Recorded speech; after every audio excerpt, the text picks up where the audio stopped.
안녕하세요.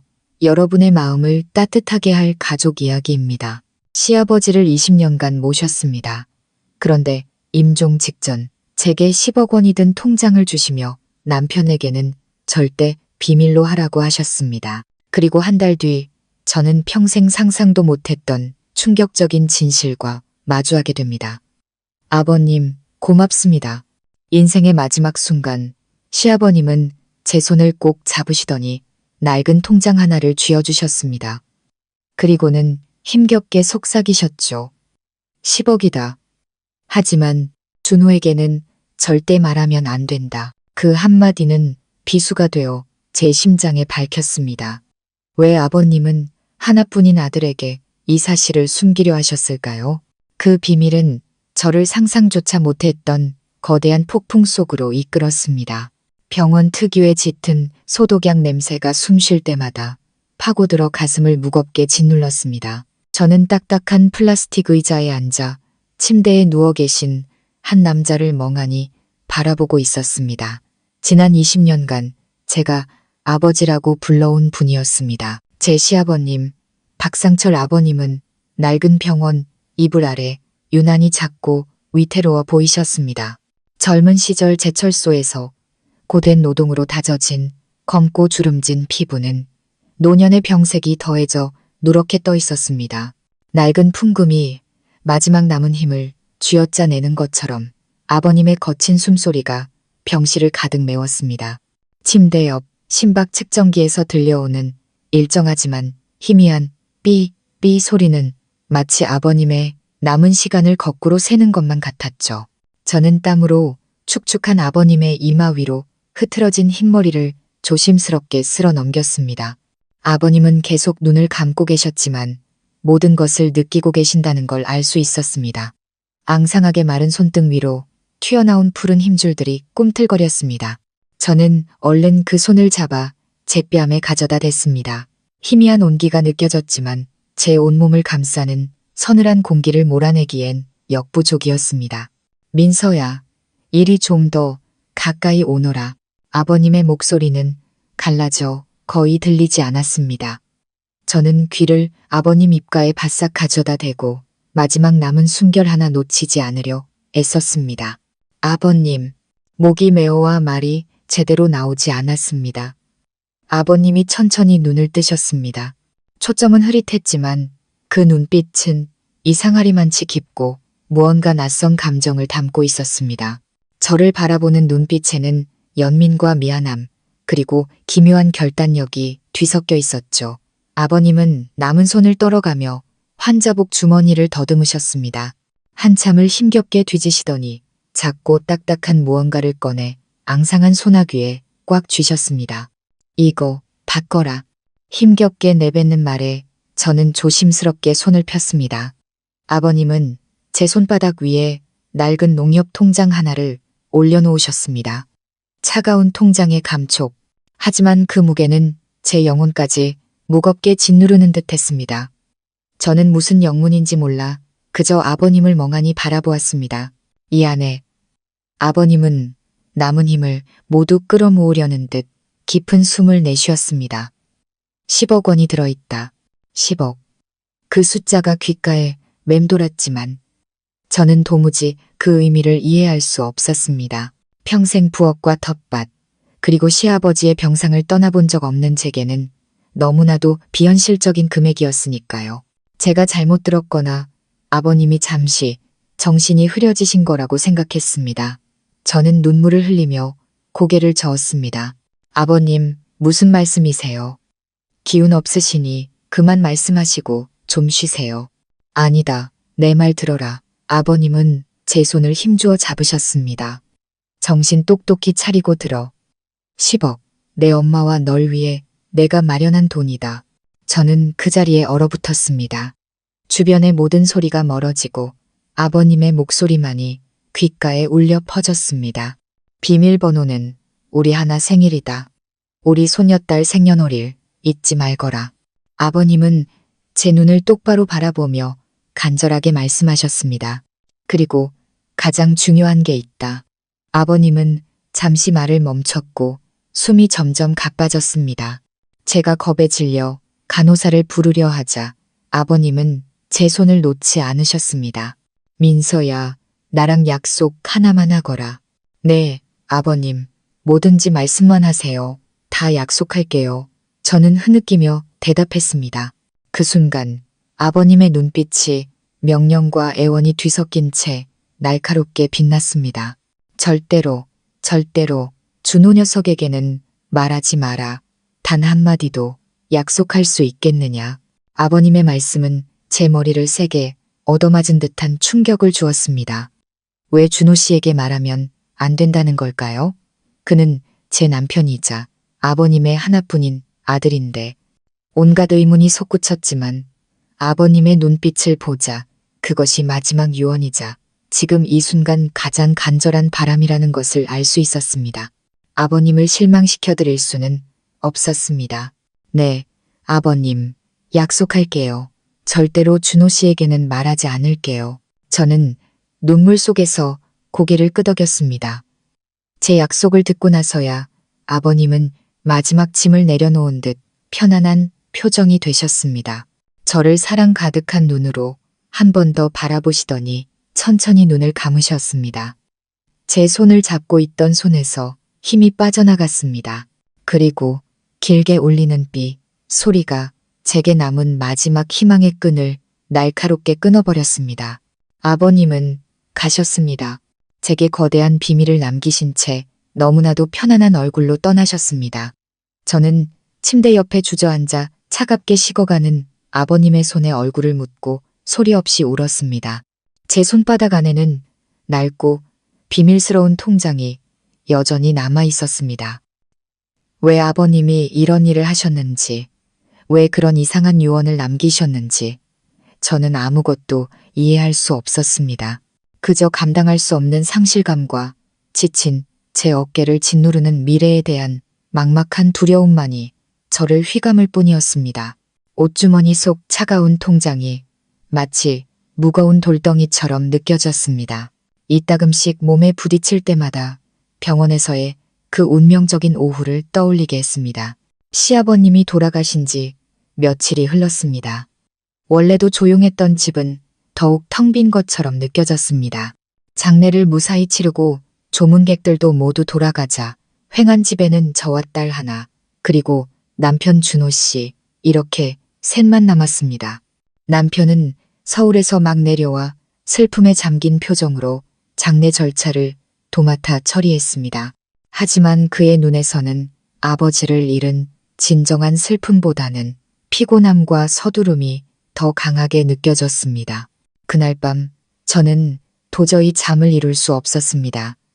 홀로 툇마루에 앉아 달빛 아래 희미하게 보이는 마당을 바라보았습니다.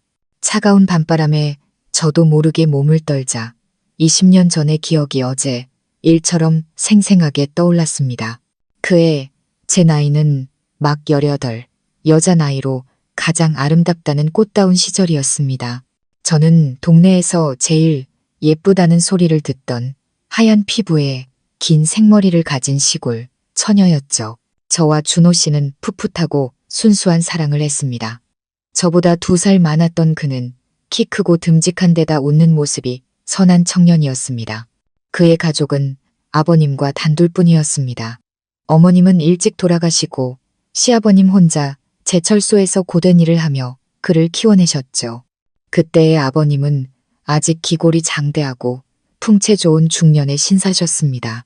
과묵하셨지만 정이 많고 아들을 끔찍이 아끼셨죠. 제가 집에 놀러 갈 때마다 항상 따뜻하게 맞아주셨고 저를 흐뭇한 눈으로 바라보시곤 했습니다. 아들에게 늘 이렇게 말씀하셨죠. 민서, 애가 착하고 부지런하니 네가 잘해줘야 한다. 저희의 결혼식은 작았지만 마을 사람들의 축복 속에서 따뜻하게 치러졌습니다. 그렇게 저는 그의 아내가 되어 희망을 품고 새로운 삶을 시작했습니다. 제 인생은 이렇게 존경하는 시아버지와 다정한 남편 곁에서 평온하고 행복하게 흘러갈 줄로만 알았습니다. 시아버님은 저를 친딸처럼 아껴주셨습니다. 퇴근하고 돌아와 제가 부엌에서 일하고 있으면 말없이 소매를 걷고 도와주시곤 했죠. 너는 며느리지 일꾼이 아니다. 집안일은 같이 하는 거다. 준호 씨가 며칠씩 출장을 가 집에 없을 때도 항상 제게 먼저 반찬을 챙겨주시며 이런저런 이야기를 건네셨습니다. 저는 정말 운이 좋다고 생각했습니다. 곧이어 저는 임신을 했습니다. 작은 집에 행복이 넘쳐 흘렀습니다. 준호 씨는 제 배를 쓰다듬으며 하루 종일 싱글벙글 웃었고 아버님은 안절부절 못하시며 제게 먹을 것부터 걸음걸이까지 온갖 당부를 하셨습니다. 손주를 빨리 안아보고 싶다며 아이처럼 좋아하셨죠. 그때 제 눈에 비친 미래는 온통 장밋빛이었습니다. 하지만 제 배가 7개월을 넘어서던 어느 운명의 날 비극이 닥쳤습니다. 그날은 비가 억수같이 쏟아졌습니다. 저녁을 준비하던 중 저는 제철소에서 걸려온 전화를 받았습니다. 아버님이 산업재해를 당하셨다는 비보였습니다. 거대한 철골 구조물이 무너져 내렸고 아버님이 미처 피하지 못하셨다는 것이었습니다. 그 소식을 듣는 순간 하늘이 무너지는 것 같았습니다. 저와 준호 씨는 미친 듯이 병원으로 달려갔습니다. 아버님은 다행히 목숨은 건지셨지만 의사는 더 끔찍한 소식을 전했습니다. 척추를 너무 심하게 다쳐 하반신이 마비될 것이고 남은 평생을 침대에 누워 지내셔야 한다는 것이었습니다. 청천벽력 같은 소리에 준호 씨는 그 자리에 얼어붙었고 저는 병원 복도에서 그대로 정신을 잃고 말았습니다. 깨어났을 때 저는 병원 침대에 누워 있었습니다. 준호 씨가 빨갛게 충혈된 눈으로 제 곁을 지키고 있었죠. 그는 제 손을 잡고 갈라진 목소리로 말했습니다. 민서야, 정신 차려야 해. 우리 아기를 생각해서라도 망연자실한 남편과 점점 불러오는 제 배를 보며 저는 눈물을 삼키고 강해져야 한다고 다짐했습니다. 하지만 이제 막 18살을 넘긴 제 어린 어깨에 지워진 미래의 무게는 너무나도 무거웠습니다. 한때 집안의 든든한 기둥이었던 시아버님은 이제 하얀 병원 천장만 바라보며 미동도 없이 누워 계셨습니다. 제 장밋빛 인생은 산산조각 나버렸습니다. 저는 제 삶이 이제껏 한 번도 상상해 본 적 없는 방향으로 흘러가리라는 것을 직감했습니다. 아름답고 행복했던 날들은 끝나고 안개처럼 막막하고 가시밭길 같은 미래가 저를 기다리고 있었습니다. 처음에 충격이 지나가자 우리는 혹독한 현실을 마주해야 했습니다. 아버님을 집으로 모셔오자 작은 집은 온갖 양냄새와 파스냄새로 가득 차 답답하고 비좁게 느껴졌습니다. 웃음소리가 가득했던 집은 깊은 한숨과 무거운 침묵으로 대체되었습니다. 모든 경제적 부담은 준호 씨의 어깨 위로 떨어졌습니다.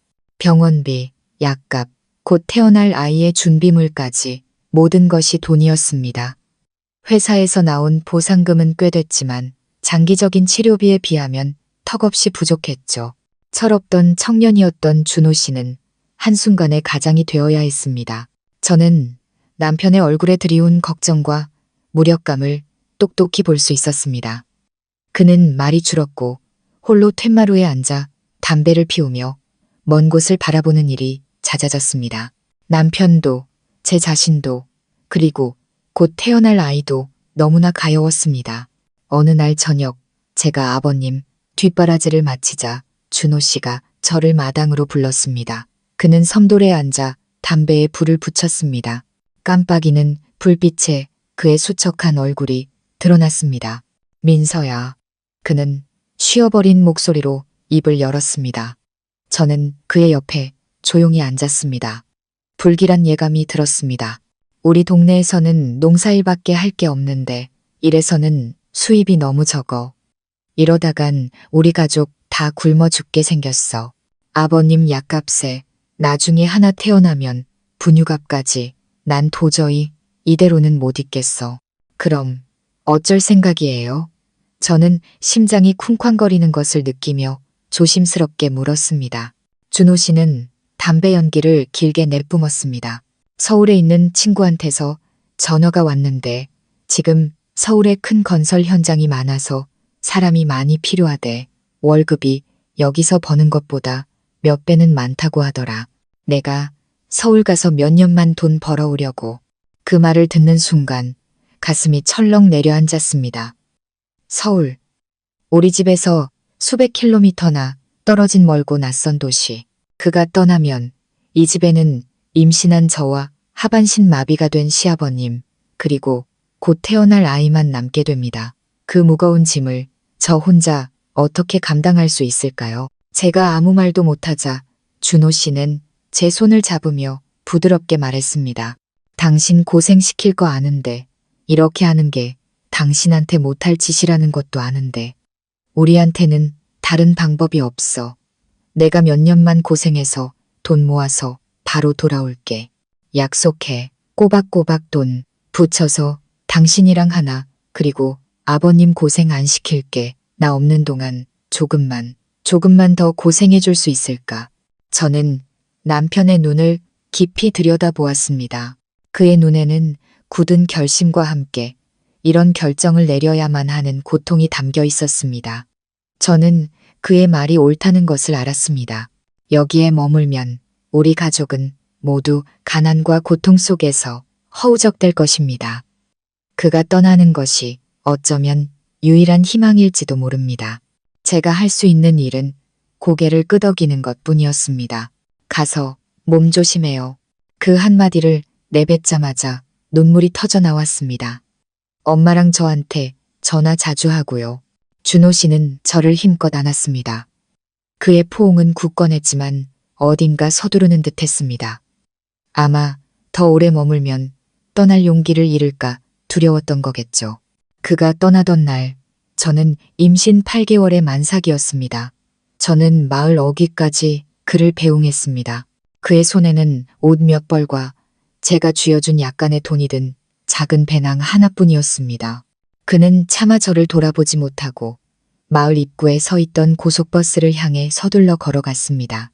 저는 그의 모습이 대나무 숲 뒤로 완전히 사라질 때까지 그 자리에 서 있었습니다. 아침 햇살이 마을 길을 비추고 있었지만 제 마음은 어둡고 차갑기만 했습니다. 그날부터 저의 20년간의 기나긴 홀로 서기가 시작되었습니다. 저는 혼자서 집안의 모든 일을 도맡았습니다. 새벽같이 일어나 밥을 짓고 청소를 하고 가장 중요한 일인 시아버님 돌보는 일을 시작했죠. 아버님의 몸을 닦이고 옷을 갈아입히고 식사를 챙겨드렸습니다. 하반신 마비이셨기에 모든 대소변을 제가 받아내야 했습니다. 그 후에는 근육이 굳지 않도록 팔다리를 주물러드리고 몸을 일으켜 앉혀드렸습니다.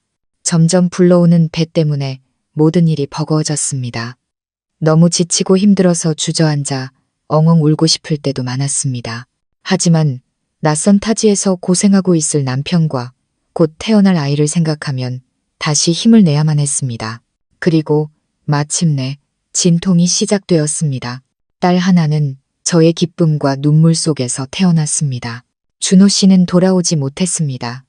그는 전화기 너머로 미안함 가득한 목소리로 말했습니다. 공사 현장이 너무 바빠서 도저히 쉴 수가 없다고, 대신 돈을 붙였다고 했습니다. 저는 그의 목소리를 들으며 서운함과 남편에 대한 안쓰러움을 동시에 느꼈습니다. 다행히 산후조리는 친정어머니가 오셔서 며칠 돌봐주셨지만 친정도 일이 많아 금방 돌아가셔야 했습니다. 갓난아기인 하나를 품에 안고 저는 더 강해져야 한다고 스스로에게 다짐했습니다. 아이를 위해서, 이 가정을 위해서, 시아버님과 아이를 돌보는 것 외에도 저는 틈틈이 근처 공장에서 주는 바느질 일감을 받아와 생활비에 보탰습니다. 한 젊은 아내, 젊은 엄마, 그리고 효심 깊은 며느리의 삶은 그렇게 시작되었습니다. 한 가정의 모든 무게가 이제 제 가녀린 어깨 위에 고스란히 얹혔습니다. 미래가 어떻게 될지는 몰랐지만 그저 하루하루가 제가 이겨내야 할 커다란 시련이라는 것만은 분명했습니다. 마비 환자를 돌보는 일은 겉에서 보는 것처럼 간단한 일이 아니었습니다. 그것은 엄청난 인내심과 체력, 그리고 진심 어린 마음이 필요한 일이었습니다. 저는 욕창이 생기지 않도록 몇 시간에 한 번씩 아버님의 몸을 뒤집어 드려야 했습니다. 노쇠하셨다 해도 남자의 몸은 무거웠습니다. 처음에는 낑낑대며 겨우 해냈지만 시간이 지나면서 익숙해졌습니다. 팔에 근육이 붙었지만 대신 날씨가 궂은 날이면 허리가 쑤시는 통증이 남았죠. 처음에는 아버님의 대소변을 받아내는 것이 가장 민망하고 힘들었습니다. 아무리 그래도 저는 며느리였으니까요. 하지만 곧 친아버지나 다름없는데 뭐가 부끄러운가라고 마음을 다잡았습니다. 저는 몸을 닦아드리고 기저귀를 가는 일부터 더러워진 것들을 치우는 일까지 모든 것을 세심하고 정성스럽게 해냈습니다. 아버님이 스스로에게 자괴감을 느끼거나 위축되지 않으시길 바랐습니다. 항상 방을 깨끗하고 향기롭게 유지하며 병의 흔적을 지우려 노력했습니다. 매 끼니마다 저는 죽이나 밥을 한 숟가락씩 떠먹여 드려야 했습니다. 음식은 삼키기 쉽도록 아주 부드럽고 묽게 만들어야 했죠. 어떤 날은 아버님이 너무 피곤해서 식사를 거부하시면 어린아이를 달래듯 어르고 달래야 했습니다. 아버님, 한 숟가락만 더 드세요. 그래야 기운을 차리시죠. 힘겹게 음식을 삼키시는 모습을 볼 때마다 제 마음은 아려왔습니다. 시간은 쏜살같이 흘러 20년이라는 세월이 눈 깜짝할 사이에 지나갔습니다. 하지만 제게 그 시간은 한 세기처럼 길게 느껴졌습니다. 매일 똑같은 일상이 지루할 정도로 반복되었습니다. 일어나서 밥하고 청소하고 아버님 돌보고 아이 챙기고 다시 밥하고 청소하고 아버님 돌보고 틈틈이 부업을 하고 녹초가 되어 잠자리에 드는 하루. 제 삶은 이름도 없는 끝없는 집안일과 함께 이 집이라는 네모난 공간 안에 갇혀버렸습니다. 제 딸 하나는 그런 환경 속에서 자랐습니다. 갓 태어난 핏덩이였던 아이는 어느새 어엿한 숙녀가 되었죠. 딸의 어린 시절에는 아버지의 존재가 거의 없었습니다. 아이에게 가장 익숙한 모습은 늘 바쁜 엄마와 침대에 가만히 누워있는 할아버지였습니다. 하나는 다행히 착하고 속 깊은 아이로 자라주었습니다. 어릴 때부터 자질구레한 집안일을 도왔고 조금 더 커서는 할아버지에게 책을 읽어드리고 팔다리를 주물러 드릴 줄 알았습니다. 딸의 존재는 기나긴 세월 동안 제게 가장 큰 위안이자 원동력이었습니다. 반면 준호 씨는 점점 더 멀어져 갔습니다. 처음 몇 년간은 전화도 자주 하고 매달 꼬박꼬박 돈도 붙여왔습니다. 명절이면 한두 번 집에 내려오기도 했죠. 하지만 시간이 흐를수록 전화는 뜸해졌고 보내오는 돈도 불규칙해졌습니다. 집에 오는 횟수도 줄어들었습니다. 어떤 해에는 공사 현장이 바쁘다는 핑계로 명절에도 내려오지 않았습니다. 그는 자기 집에서 손님처럼 구는 남자가 되어버렸습니다. 집에 와도 며칠 머물지 않고 서둘러 떠나기 바빴죠. 서울에서 사온 비싼 선물을 안겨주긴 했지만 남편이자 아버지로서의 따뜻한 관심과 사랑은 점점 희미해져 갔습니다. 그는 더 이상 제게 피곤하지 않냐고 묻거나 예전처럼 어깨를 주물러 주지 않았습니다. 아버님 병상 곁에 앉아 대화를 나누는 일도 거의 없었습니다. 형식적으로 몇 마디 안부를 묻고는 전화가 왔다며 마당으로 나가 몇 시간이고 통화를 하곤 했습니다. 저는 우리 사이에 보이지 않는 벽이 점점 더 높아지고 있다는 것을 느꼈습니다. 대화를 시도해봤지만 그는 늘 제가 너무 예민하게 생각한다며 자기가 밖에서 고생하는 건 다 이 가족을 위해서라고 둘러대기만 했습니다. 저의 20년 청춘은 그렇게 흘러갔습니다. 저는 젊음, 아름다움, 개인적인 꿈까지 모든 것을 이 가정을 위해 희생했습니다.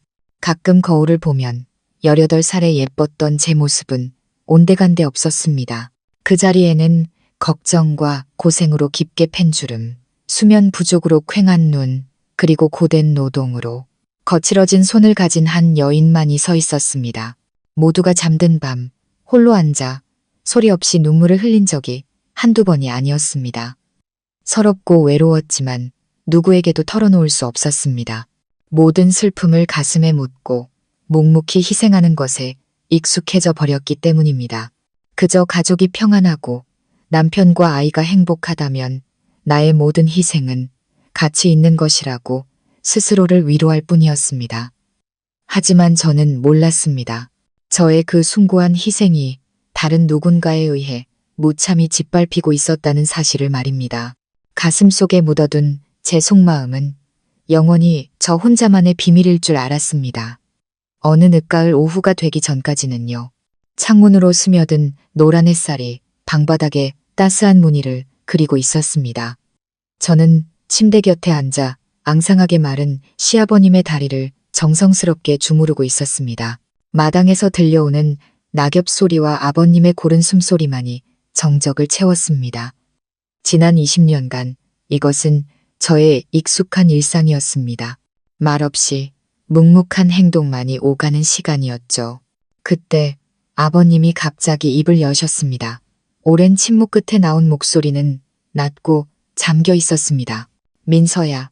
저는 깜짝 놀라 아버님을 올려다 보았습니다. 네, 아버님, 부르셨어요? 아버님은 바로 저를 보지 않으셨습니다. 창밖 어딘가 먼 곳을 응시하고 계셨죠. 벌써 20년이구나. 내가 이 집에 시집 온 지 꼭 20년이 되었어. 네, 아버님. 세월이 참 빠르네요. 저는 나지막이 대답하며 손을 멈추지 않았습니다. 아버님은 잠시 침묵하시더니 갑자기 고개를 돌려 제 눈을 똑바로 바라보셨습니다. 그 눈빛에는 평소의 피곤함 대신 말로 표현하기 힘든 깊은 감정이 담겨 있었습니다. 그리고 아버님은 지난 20년간 남편조차 단 한 번도 묻지 않았던 질문을 하셨습니다. 지난 세월 서러운 적은 없었느냐? 아버님의 질문은 제 마음속 오랫동안 녹슬어 있던 자물쇠를 여는 열쇠 같았습니다. 저는 그 자리에 얼어붙었습니다. 허공에서 제 손이 멈췄습니다. 서러움이라니요. 물론 있었죠. 너무나도 많았습니다. 아이가 아파 끙끙 앓을 때 홀로 밤을 새우던 밤들, 명절에 다른 집 가족들이 모여 웃음꽃을 피우는 것을 볼 때, 돌아오겠다는 남편의 약속이 몇 번이고 깨졌을 때, 너무 지쳐 쓰러질 것 같은데 기댈 어깨 하나 없을 때, 하지만 제가 무슨 말을 할 수 있을까요? 병으로 고통받고 계신 시아버님께 하소연을 늘어놓을 수는 없었습니다. 저는 억지 미소를 지으며 아버님의 시선을 피하기 위해 고개를 숙였습니다. 무슨 그런 말씀을 하세요, 아버님. 전 괜찮아요. 아버님 모시고 하나 키우는 건 제 몫인걸요. 그 대답으로 대화가 끝날 줄 알았습니다. 하지만 아버님은 길게 한숨을 내쉬었습니다. 그 한숨 소리가 어찌나 무겁게 들리던지요. 애써 숨기지 마라. 이 애비가 목석은 아니다. 내가 이렇게 누워만 있고 팔다리는 못 움직여도 귀는 들리고 눈은 보인단다. 네가 밤에 몰래 부엌에 나가 홀로 앉아 있을 때 너의 그 흐느끼는 소리를 내가 모를 줄 알았느냐? 내게 죽을 가져다 주기 전에 서둘러 눈물을 닦던 내 모습을 내가 못 봤을 줄 알았느냐? 아버님의 한마디 한마디는 제가 오랫동안 애써 쌓아 올린 견고한 성벽을 부수는 망치 같았습니다. 성벽은 금이 가기 시작하더니 이내 와르르 무너져 내렸습니다. 더 이상 참을 수가 없었습니다. 눈물이 뺨을 타고 흘러내려 옷깃을 적셨습니다. 소리내어 울지는 않았지만 가녀린 어깨가 세차게 떨렸습니다. 처음이었습니다. 누군가 제 아픔을 알아준 것은, 제 희생이 보이지 않는 것이 아니라고 말해준 것은, 아버님의 앙상한 손이 뻗어와 제 손등을 부드럽게 감쌌습니다. 울어라, 얘야. 실컷 울고 나면 속이 좀 나아질 게다. 이 애비와 그 못난 놈이 너를 너무 고생시켰구나. 그 말을 기다렸다는 듯 저는 어린아이처럼 소리내어 울기 시작했습니다. 침대가에 머리를 밟고 뜨거운 눈물이 멈추지 않고 쏟아지도록 내버려 두었습니다. 묵묵히 흘려보낸 제 청춘을 위해 울었습니다. 혼자서 감내해야 했던 외로움과 서러움을 위해 울었습니다. 그리고 마침내 누군가 나를 알아주었다는 안도감에 울었습니다. 아버님은 아무 말 없이 제 손등을 조용히 토닥여 주셨습니다. 힘없는 손길이었지만 그 안에는 끝없는 위로와 포용이 담겨 있었습니다.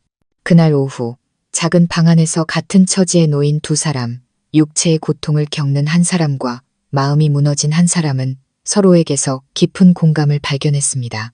저는 몇 년 만에 처음으로 이 집에서 더 이상 혼자가 아니라고 느꼈습니다.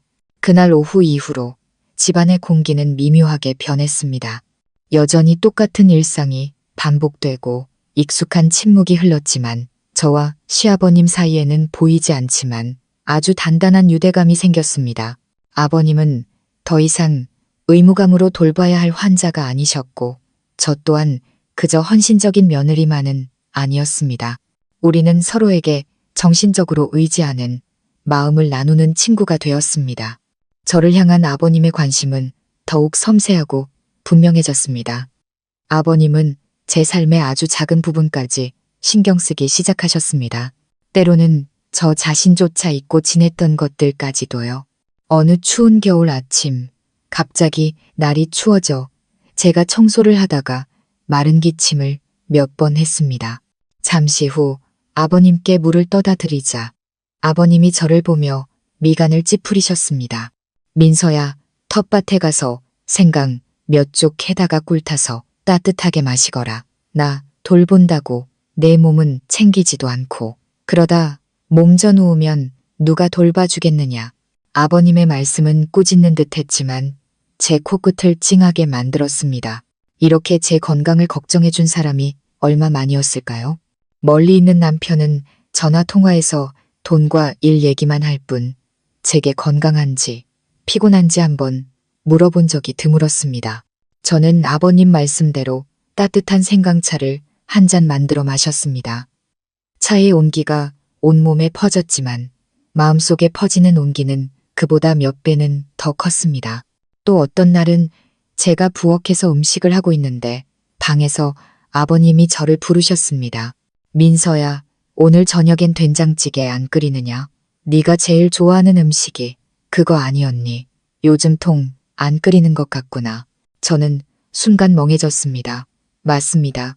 저는 된장찌개를 정말 좋아했습니다. 하지만 집안 형편이 어려워진 후로는 제 자신을 위해 번거로운 음식을 만드는 일이 거의 없었습니다. 항상 아버님이 드실 수 있는 음식, 딸아이가 좋아하는 음식을 우선으로 했고 저는 아무거나 먹어도 괜찮다고 생각했죠. 그런데 아버님은 그걸 기억하고 계셨습니다. 침대에 누워 식사조차 남이 떠먹여줘야 하는 분이 며느리의 식성을 기억하고 계셨던 겁니다. 저는 말할 수 없는 감동을 느꼈습니다. 가장 큰 변화는 제가 아버님의 요청대로 심심풀이로 뉴스라도 보시라며 스마트폰을 사다 드린 후부터였습니다. 처음엔 정말 단순하게 생각했습니다. 하지만 아버님은 놀라울 정도로 빠르게 스마트폰 사용법을 익히셨습니다. 뉴스 기사를 읽는 것을 넘어 온갖 것들을 검색하고 배우셨죠. 어느 날 택배 기사님이 제 이름을 부르며 예쁘게 포장된 상자를 건네주었습니다. 저는 제가 주문한 것이 없어 어리둥절했습니다. 상자를 열어보니 하나에게 딱 맞는 예쁜 꽃무늬 원피스가 들어있었습니다. 제가 놀라고 있는데 하나가 방에서 뛰어나오며 기쁨의 함성을 질렀습니다. 잠시 후 방에 들어가 아버님께 여쭤보니 아버님은 그저 인자하게 웃으실 뿐이었습니다. 고된 얼굴 위로 드물게 번지는 미소였습니다. 하나가 학교 다녀와서 친구들이 새 옷 샀다고 자랑하는 얘기를 종종 하더구나. 인터넷을 보다 보니 저 아이에게 잘 어울릴 것 같아서 깜짝 선물로 주문했다. 내가 사준 거라고는 말하지 말고 엄마가 사줬다고 하거라. 저는 아버님을 바라보며 솟아오르는 감정을 주체할 수 없었습니다. 아버님은 저뿐만 아니라 제 딸까지 챙기고 계셨던 겁니다. 얼마 되지 않는 연금으로 손녀에게 기쁨을 안겨주셨습니다. 아버님의 사랑은 요란하거나 화려하지 않았지만 조용하고 깊었습니다. 아버님은 아들이 채워주지 못하는 정서적인 빈자리를 당신의 방식으로 채워주려 애쓰고 계셨습니다. 하루하루가 지날수록 저는 침대에 누워 계신 저분이 단순한 시아버지가 아니라 아버지이자 할아버지이며 이 세상에서 제가 기댈 수 있는 유일하고 든든한 버팀목이라는 것을 더욱 깊이 깨달았습니다. 그렇게 평온한 시간이 얼마간 흘렀습니다. 그러던 어느 날 아버님은 또다시 저를 놀라게 하는 부탁을 하셨습니다. 그날 점심 식사를 마치고 제가 설거지를 하고 있는데 아버님이 저를 침대 곁으로 부르셨습니다. 표정이 조금 심각해 보이셨습니다. 민서야, 혹시 스마트폰으로 사람들이 주식이나 채권 같은 거 사고 파는 앱이 뭔지 아니? 저는 아버님의 질문에 어안이 벙벙했습니다.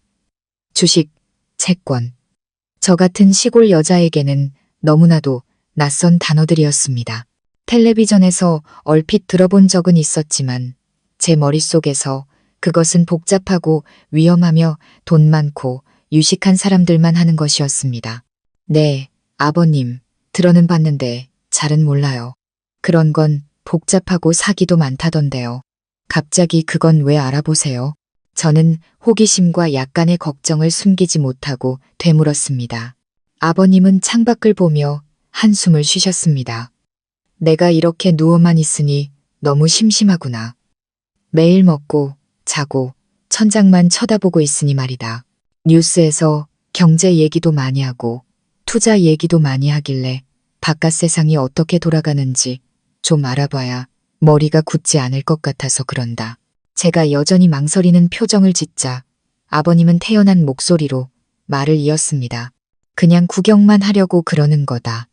내 연금이랑 예전에 사고 났을 때 받은 보상금 남은 게 은행에 좀 있는데 몇 년째 그냥 넣어두니 이자도 거의 안 붙지 않느냐. 사람들이 어떻게 하는지 좀 배워두면 나중에 우리 하나 분유값이라도 보탤 수 있을지 누가 알겠니. 아버님의 설명이 합리적으로 들렸고 손녀 분유값 얘기를 하시니 제 걱정도 누그러졌습니다. 아마 무료한 시간을 달래고 당신이 여전히 쓸모 있는 사람이라는 것을 느끼고 싶으신 거겠지 하고 생각했습니다. 아버님처럼 똑똑하고 배우길 좋아하시는 분이니 비록 몸은 불편하셔도 정신은 여전히 총명하셨습니다. 새로운 것을 배우고 싶어 하시는 것도 충분히 이해할 수 있었습니다. 그래서 저는 아버님 뜻에 따라 아버님 폰으로 유명한 주식 거래 앱 몇 개를 찾아 설치해드렸습니다. 저는 아무것도 몰라서 인터넷에 나온 설명대로 계좌를 만들어드리고 은행과 연동해드렸습니다. 혹시나 싶어 약관을 하나하나 읽어드리고 조심하셔야 한다고 신신당부했습니다. 아버님은 아주 집중해서 들으셨고 가끔 이해가 안 되는 부분을 다시 물어보시기도 했습니다. 저는 그저 재미삼아 보시는 줄로만 알았는데 아버님은 놀라울 정도로 진지하셨습니다.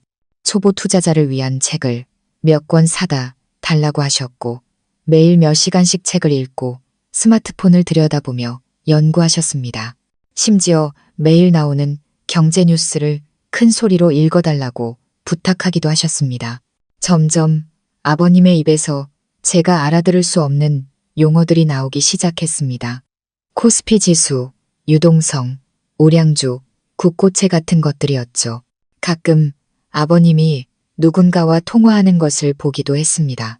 아주 작고 조심스럽게 말씀하셨지만 얼핏 듣기에도 투자에 대해 이야기하는 것 같았습니다.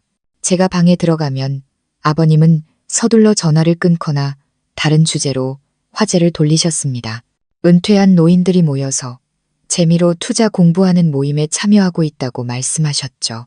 아버님의 비밀스러운 모습에 조금 의아했지만 저는 아버님을 전적으로 믿었습니다. 그저 새로운 취미를 찾으신 것이고 침대 위에서의 답답한 삶에서 의미와 즐거움을 찾는 방법이라고 단순하게 생각했습니다.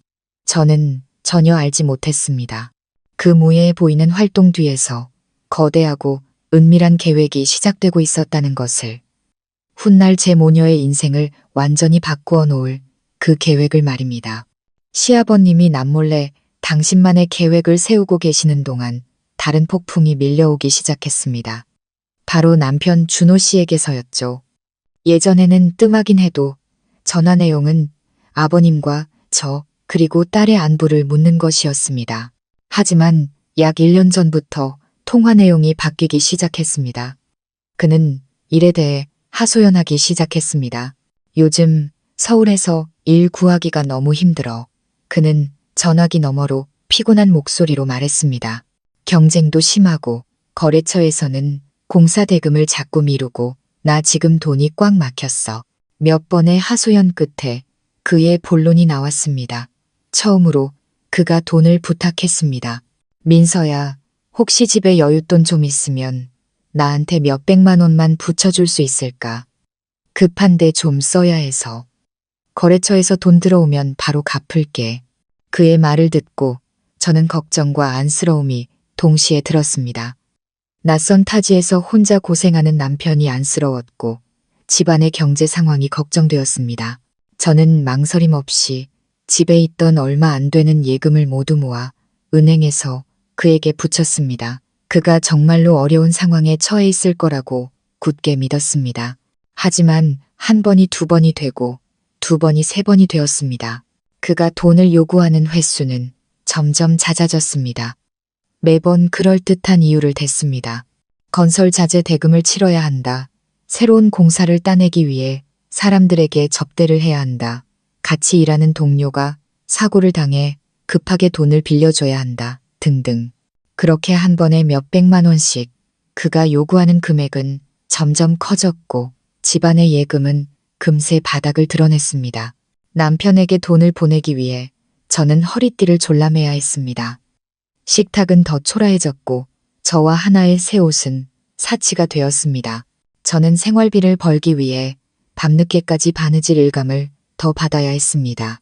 수면 부족으로 눈 밑은 점점 어두워졌지만 남편을 위해, 가정을 위해 희생해야 한다고 스스로를 다독였습니다. 딸 하나는 어느새 숙녀가 되어 있었습니다. 한창 먹고 꾸밀 나이인 아이는 친구들과 자신을 비교하기 시작했습니다.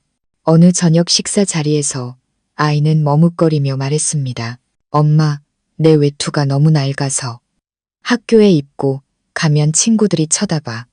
그리고 우리 반 애들은 다 최신 스마트폰도 있고 예쁜 옷 입고 놀러 다니는데. 거기까지 말한 아이는 고개를 푹 숙였습니다. 제가 속상해할까봐 두려워하는 것 같았습니다. 아이의 말은 작은 비수가 되어 제 가슴에 밝혔습니다. 딸이 너무나도 안쓰러웠습니다.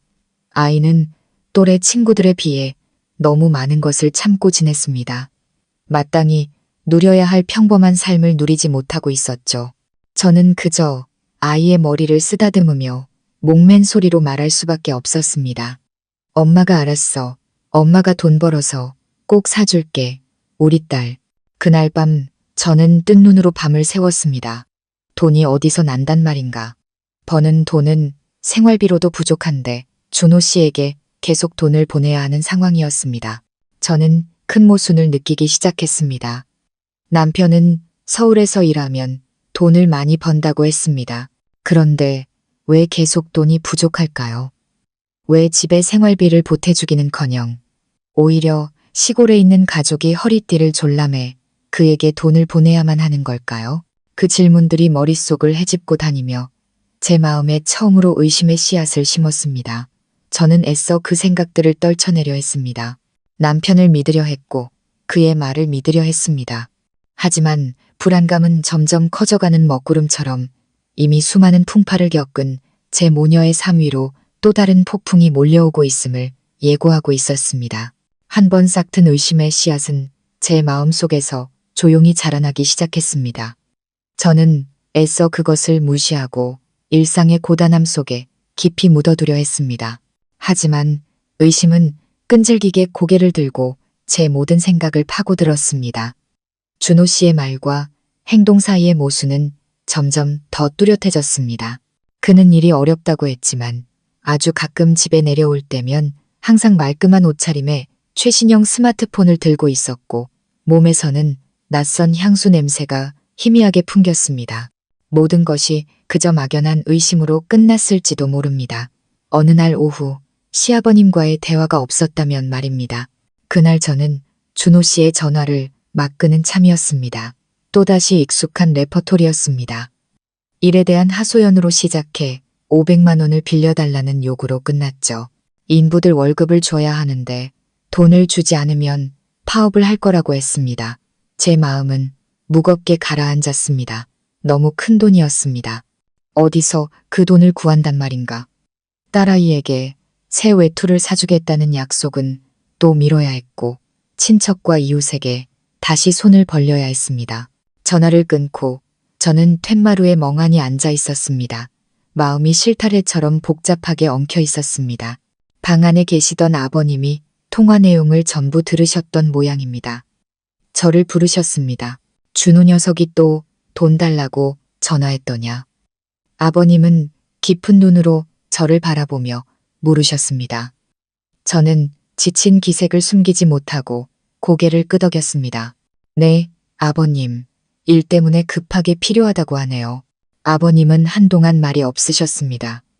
그의 총명한 눈빛은 제 마음속까지 꿰뚫어 보는 듯 했습니다. 그리고 천천히 입을 여셨습니다. 그의 질문은 저로 하여금 모든 것을 다시 생각하게 만들었습니다. 민서야, 너는 지난 20년간 준호 녀석이 얼마를 벌었고 집에는 얼마를 보냈는지 한 번이라도 계산해 본 적이 있느냐? 아버님의 질문은 질책이 아니었습니다. 이성적이고 냉철한 깨우침이었습니다. 정말 그랬습니다. 저는 한 번도 그런 생각을 해본 적이 없었습니다. 그저 믿고 희생하고 남편이 하라는 대로 따랐을 뿐입니다. 단 한 번도 그를 의심하거나 계산하려 들지 않았습니다. 제가 멍하니 있자 아버님은 말을 이으셨습니다. 그의 목소리는 여전히 차분했지만 한마디 한마디가 제 가슴을 때리는 망치 같았습니다. 내 말을 잘 들어라. 남자가 집을 떠나 타지에서 돈을 번다는 것은 처자식과 가족을 책임지기 위함이다. 그런데 만약 그 오랜 세월 동안 가족에게 생활비 한 푼 제대로 보내주지 못하고 오히려 시골집에서 돈을 빌려가야 하는 상황이라면 가능성은 두 가지뿐이다. 아버님은 잠시 말을 멈추고 저를 똑바로 바라보셨습니다. 하나는 그놈이 아주 무능력해서 하는 일마다 실패하는 놈이거나 둘째는 아버님은 마치 그 쓴 말을 뱉어내기 싫다는 듯 잠시 머뭇거리셨습니다. 그놈이 번 돈 전부를 다른 곳에 쓰고 있거나 다른 곳. 그 두 글자가 제 귓가에 맴돌았습니다. 모호했지만 엄청난 무게를 담고 있었습니다. 다른 곳이 어디란 말인가. 갑자기 심장이 쿵하고 내려앉았습니다. 준호 씨의 변화, 서두르던 전화통화, 낯선 향수 냄새, 모든 조각들이 한순간에 맞춰지기 시작했습니다. 너무 깊이 생각지는 마라. 아버님은 제 생각을 읽으신 듯 말씀하셨습니다. 나는 그저 네가 정신을 차리길 바랄 뿐이다. 너는 너무 착하고 사람을 너무 잘 믿어. 너는 내 청춘 전부를 이 집을 위해 바쳤다. 너와 하나는 더 나은 삶을 살 자격이 있어. 언제까지나 이렇게 궁핍하고 불안하게 살 수는 없는 노릇이다. 너 자신과 내 딸을 지켜야 한다. 아버님의 말씀은 제가 애써 외면해왔던 제 마음속 어두운 구석을 비추는 강렬한 빛과 같았습니다. 외면하고 싶었던 잔인한 진실이 서서히 모습을 드러냈습니다. 지난 20년간 쌓아 올린 신뢰가 뿌리부터 흔들리기 시작했습니다. 저는 더 이상 눈을 감고 외면할 수 없었습니다. 무언가 해야만 했습니다. 그날 밤은 제 인생에서 가장 긴 밤이었습니다. 저는 침대에 누워 뜬 눈으로 캄캄한 천장을 바라보았습니다. 머릿속은 출구 없는 미로처럼 복잡했습니다. 시아버님의 말씀이 귓가에 계속 맴돌았습니다. 무능력하거나 다른 곳에 돈을 쓰거나 어느 쪽이든 제게는 너무나 쓴 진실이었습니다. 저는 준호 씨에 대한 기억을 하나씩 되짚어 보았습니다. 20년 전 따뜻한 미소를 가졌던 다정한 청년, 떠나던 날 몇 년만 고생하고 돌아오겠다던 그의 약속. 하지만 그 모습은 점점 흐려지고 자기 집에서 손님처럼 구는 낯선 남자의 모습이 그 자리를 대신했습니다. 그가 변한 걸까요? 아니면 제가 처음부터 그를 제대로 알지 못했던 걸까요? 의심은 독사처럼 제 영혼을 갉아먹었고 고통과 두려움에 떨게 했습니다. 하지만 두려워한다고 해서 해결될 문제는 아니었습니다. 이 막연함 속에서 계속 살 수는 없었습니다. 저는 답이 필요했습니다. 아무리 잔인하더라도 명확한 답이 필요했습니다. 딸 하나를 생각했습니다. 하나는 이제 막 사춘기에 접어든 예민한 나이였습니다. 부모의 사랑과 안정적인 환경 속에서 자라야 할 아이입니다. 아이의 미래가 가난과 거짓말 속에 묻히게 할 수는 없었습니다. 시아버님의 경고가 옳았습니다. 저는 저 자신뿐만 아니라 아이를 위해서라도 살아야 했습니다. 강해져야 했습니다. 제 손으로 직접 진실을 찾아야 했습니다. 길고 긴 밤이 지나고 새날의 첫 햇살이 창틈으로 스며들 무렵 저는 제 38년 인생에서 가장 대담한 결정을 내렸습니다. 서울에 가기로. 저는 자리에서 일어나 딸의 침대로 다가갔습니다. 아이는 맑고 순수한 얼굴로 곤히 잠들어 있었습니다.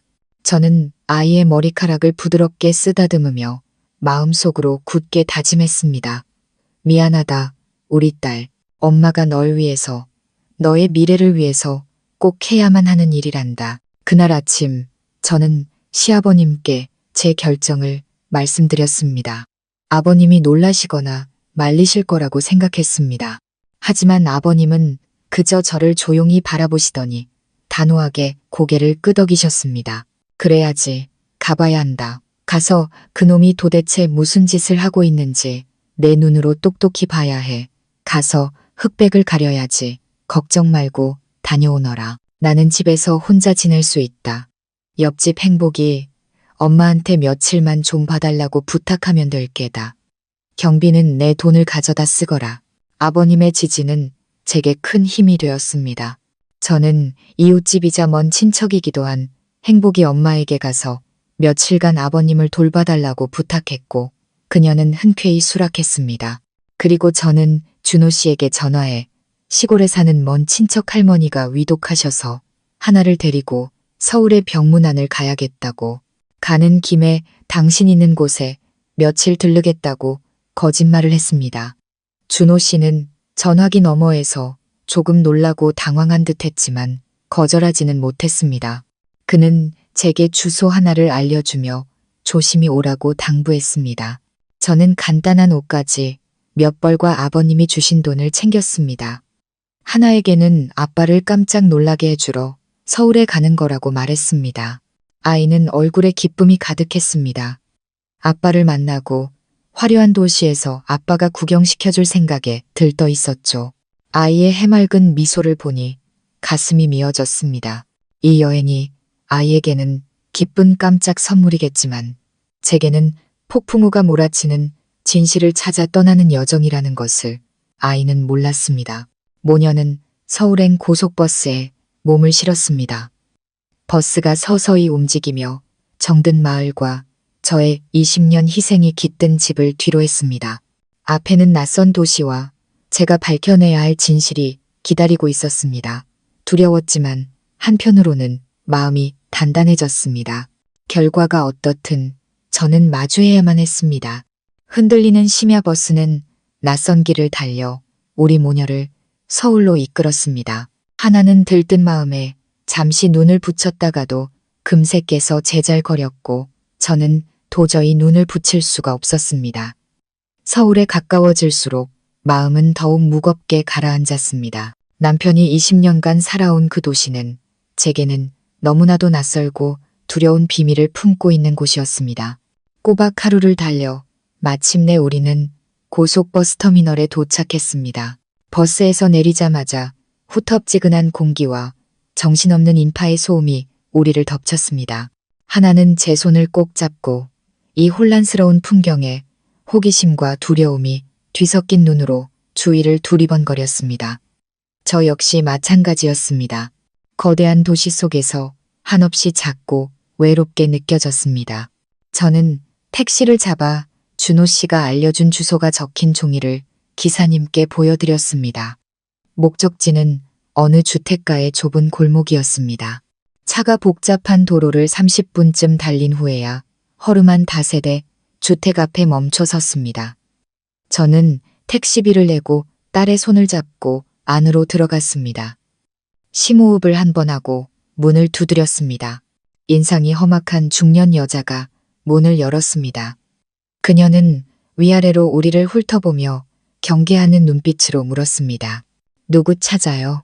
저 혹시 여기 건설 현장에서 일하시는 준호 씨 댁 맞나요? 저는 공손하게 물었습니다. 여자는 입술을 삐죽이며 퉁명스럽게 대답했습니다. 준호? 아, 안쪽 방에 살던 그 총각? 몇 달 전에 이사 갔는데 월세 2달치나 밀리고 야반도주했구만. 집주인 여자의 말 한마디 한마디는 제 머리를 때리는 망치 같았습니다.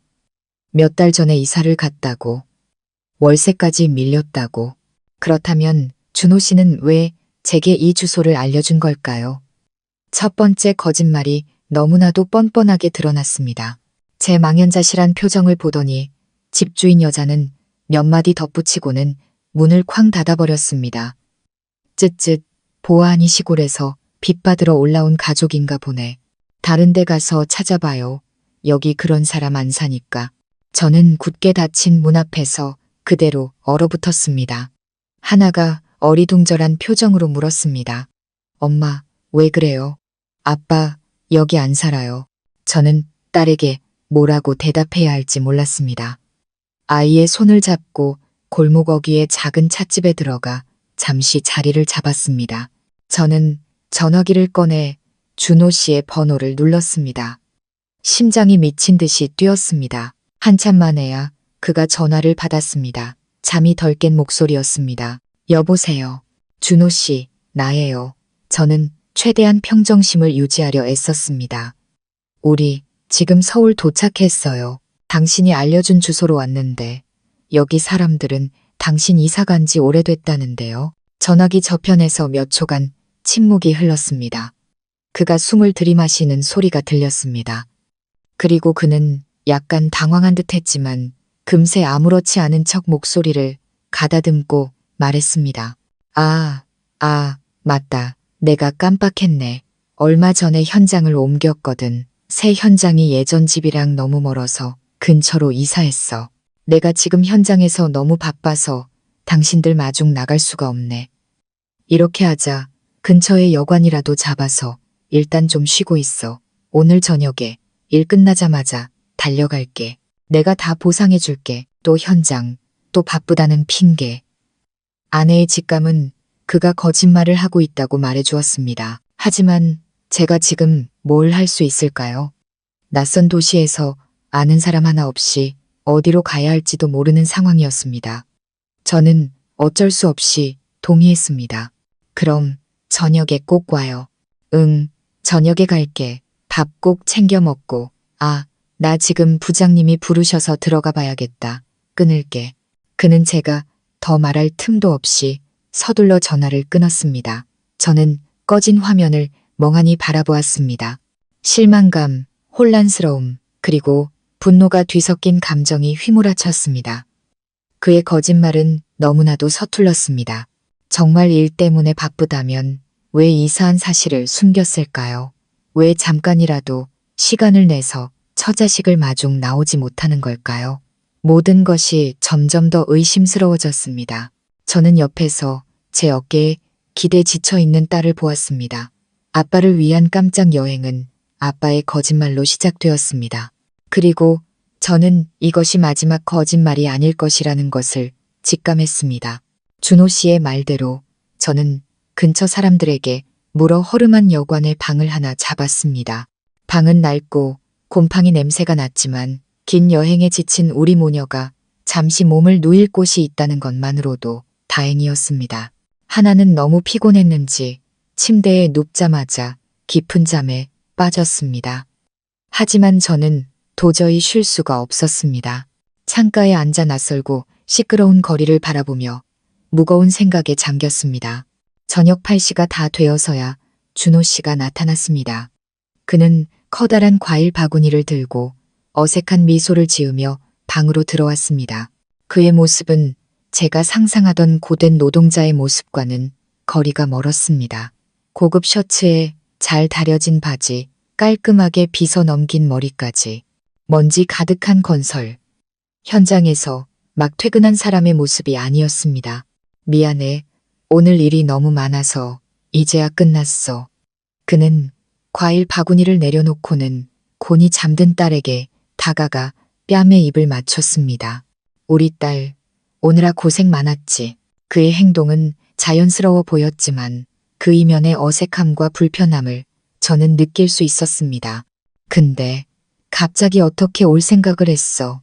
미리 말이라도 해주지. 그는 제게로 고개를 돌리며 가볍게 핀잔을 주듯 물었습니다. 당신을 놀라게 해주고 싶었어요. 저는 그의 눈을 똑바로 쳐다보며 대답했습니다. 그리고 하나가 아빠를 너무 보고 싶어 해서요. 준호 씨는 제 시선을 피하며 의자에 앉았습니다.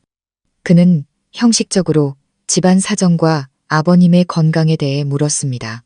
많은 말을 했지만 정작 서울에서의 자신의 일이나 생활에 대해서는 한마디도 하지 않았습니다. 그날 저녁 그는 우리를 꽤 근사한 식당으로 데려갔습니다. 맛있는 음식을 잔뜩 시키고 딸에게 반찬을 집어주며 재미있는 이야기를 들려주었습니다. 그는 어색함과 당혹감을 감추려는 듯 억지로 화목하고 즐거운 분위기를 만들려 했었습니다. 하나는 신이 나서 아빠에게 학교 얘기를 제잘거렸습니다. 하지만 저는 음식이 넘어가지 않았습니다. 남편의 말 한마디, 행동 하나하나를 관찰하며 마음속의 불안감은 점점 더 커져만 갔습니다. 다음 날 저는 그를 마지막으로 시험해보기로 결심했습니다. 아침 식사 후에 제가 말했습니다. 오늘 쉬는 날이죠.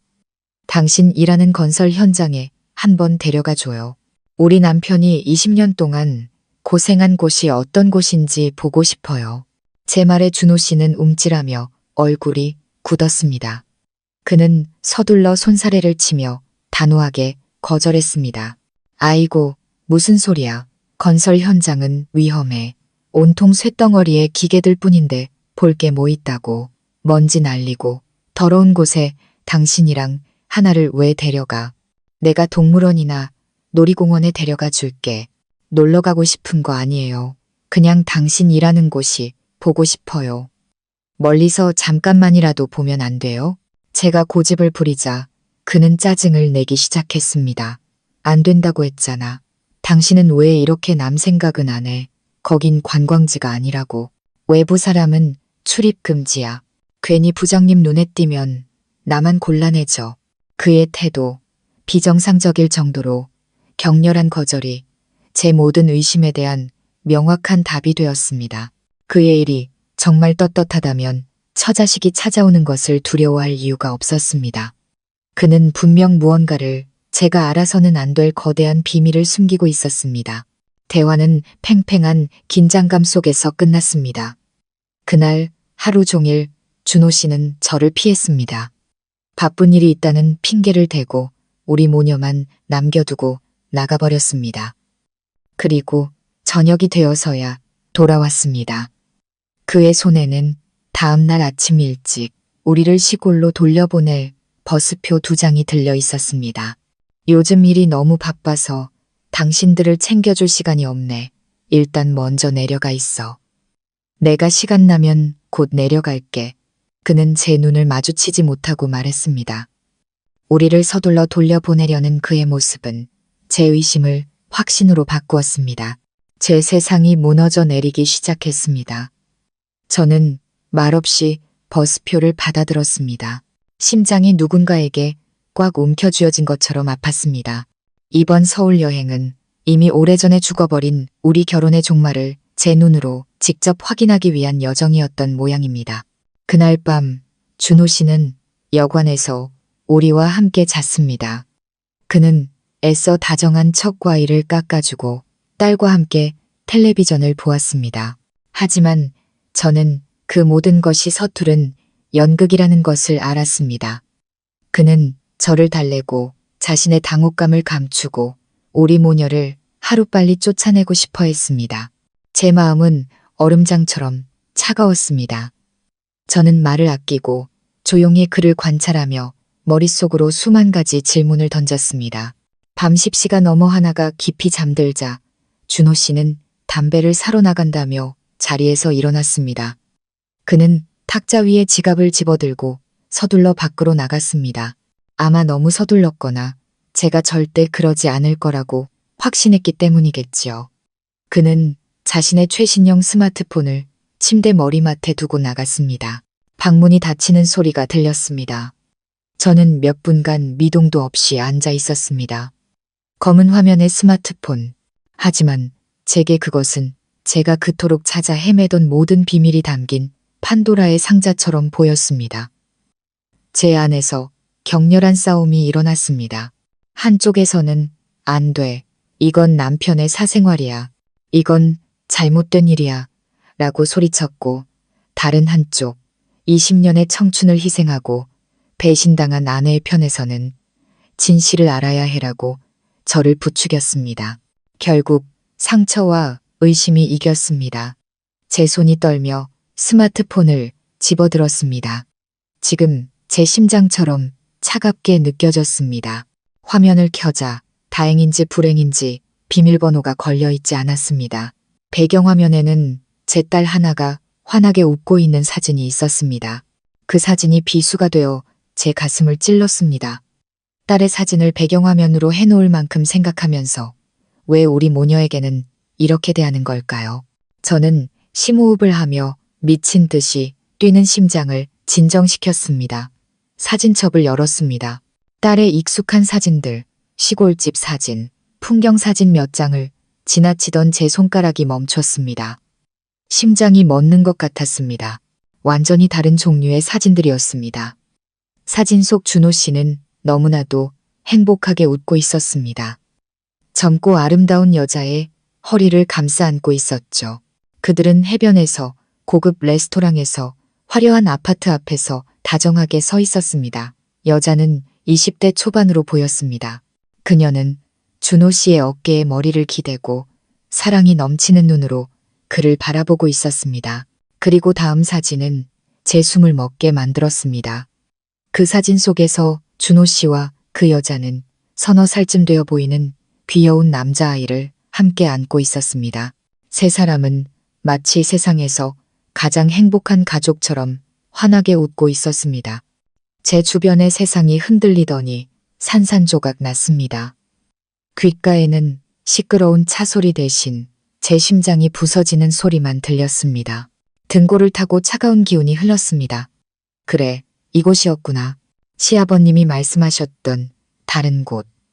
이것이 모든 것의 이유였습니다. 거짓말, 차가운 태도, 계속되던 돈 요구, 우리를 서둘러 돌려보내려 했던 이유까지. 충격이 지나가자 더 알아야 한다는 충동이 밀려왔습니다. 저는 떨리는 손으로 사진첩을 닫고 메시지 앱을 열었습니다.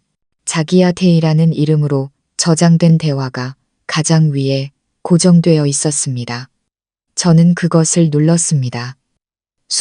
수천 개의 메시지가 눈앞에 펼쳐졌습니다. 여보, 퇴근했어요?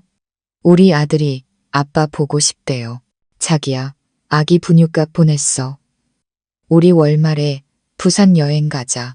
오늘 시골에 있는 그 여자한테서 또 전화 왔어? 또 돈 달라는 거지. 절대 보내주지 마. 당신 돈은 나랑 우리 아들 위해서만 쓰는 거야.